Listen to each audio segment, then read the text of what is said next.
I found him.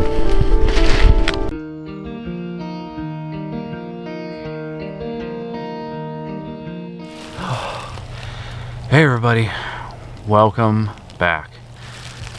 As you can see, Pennsylvania buck tag has been filled. It's gonna be a weird intro and everything because I didn't get any of this on film yesterday. I hit this buck in the morning. I'll try to give a little story and everything. Hit this buck in the morning yesterday. Didn't have time. It was dark when I was setting up and I couldn't get the camera shoulder to fit on right, so I'm just like, screw it. I'm hunting because it was a really good morning. It was a really cold morning too. It was 31 degrees. It hasn't been that cold in the mornings in a while. So I knew deer were gonna be moving. Had a doe come through on the trail I was watching, and with it being rut lockdown, it was a mature doe too. These bucks are just locked on these does, especially the bigger ones, and if you're not in the spot that they're in, that little small window, you're just not going to see them, and grunting, everything just doesn't do anything. Sometimes you can get lucky, but most of the time it doesn't do anything. So I noticed this guy coming in behind her, and I was pretty sure I knew who he was as soon as I saw him because this split here is very distinctive. I call this guy 9 iron. He was my number 3 target buck back here this year, and he walked pretty much the same trail the doe took, 15 yards, and he stopped broadside. I was already drawn back, and I stopped him, and with what happened with the buck I called 10 gallon, you know, I rushed the shot. I did everything. I just did everything wrong. I was like, no, take an extra second here. It's worth it. And I took that extra second, and I was about ready to release, and he shifted his hind side back just a little bit. So the shot ended up being slightly ~2, but still 15 yards. And I'm like, okay. And I had a real clean break on my release, and arrow stuck in him. And I was kind of surprised, but also not surprised because of the angle, that I didn't get a full pass through. So I watched him run off. I lost sight of him after 40 yards, and he still had the arrow in him. And from my experience over the years, I don't go after deer that I don't have a trail of or have confidence in.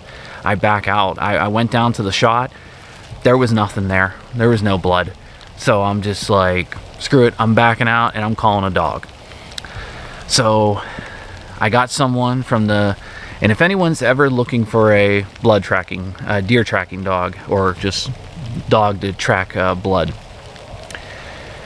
go look on the United Blood Trackers Organization website. Those people are at least certified. There's a lot of people out there that claim to be blood tracking dogs, but they're actually not. And they're just trying to either scam you out of money or, you know, claim to be something they're not. So I found someone on that site. We waited. We gave this deer 12 hours from the shot.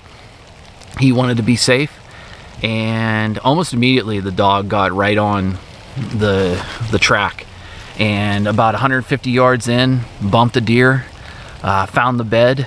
It was a lot of slobber and little specks of blood in it and stuff, so clearly it was this deer, and he was still alive. So I don't understand how, but so he's like, you know, we'll back out, and he's like, unfortunately, with it raining, it's raining right now again, but it rained last night. Raining is really tough for any kind of dog to track. So I came back this morning. I'm thinking 20% chance I'm gonna find him. I started walking, you know, found the trail and everything, went about 600 yards ish, and something just didn't feel right. So I double backed, went up the hill, went down the hill, and I somehow came to this little flat spot. And I'm just looking around, and something told me to turn around to my right. I don't know why, but I turned around, and he was laying right here. I was floored. I couldn't believe it. I don't know how to describe it. This season just has been a rough one for me, and to actually fill the tag and everything with this guy, especially one of my target bucks from back here, is it's a feeling that's indescribable. I think I was being taught a lesson with this whole deer and everything, with patience and trust and faith in God. And sometimes you need to be taught that hard lesson in order to, you know, grow as a person and become a better person and have a better relationship with God at the end of the day. So I'm incredibly thankful for this deer. Sorry I didn't get the shot on video and everything, but that's how it happens sometimes. You don't always get everything on video that you want. So the biggest question is this meat still good? I'm not sure. This thing's been dead, I don't even know how long. He probably died last night around 1 a.m., something like that. He's pretty stiff. So, and we pushed him, I think it was around 9:30, something like that. So he didn't die too long after. And I kind of want to mount this deer because I haven't mounted a whitetail in a long time, and this is a special one for me. He's a nice buck. You know, it's a great PA whitetail. So why not get him mounted? And he's a decent 9-point. He's probably a 3-year-old. I don't think he's 4, but he's definitely not 2. But how aggressive he was towards the younger bucks that I've seen him with on trail camera and video. Yeah, this is a mature buck for Pennsylvania.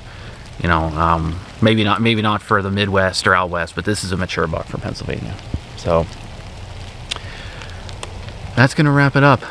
I'm gonna try to get this thing out of here. My stepfather-in-law is gonna meet me with a tractor. Hopefully, I gotta get this thing another 100, whoever knows how many yards to a point to where we can get that. So I got some work to do. But I appreciate you watching. Hit that like button. Hit the subscribe button too, guys. It really helps me out. And finally on the board in Pennsylvania. Buck tag filled. Got 2 more doe tags. We'll see when we want to fill those. And we got a turkey tag. And we'll see if we get out for some bear hunting too. We got a bear tag. Season comes in a couple weeks for gun season. So I'll catch you in the next one.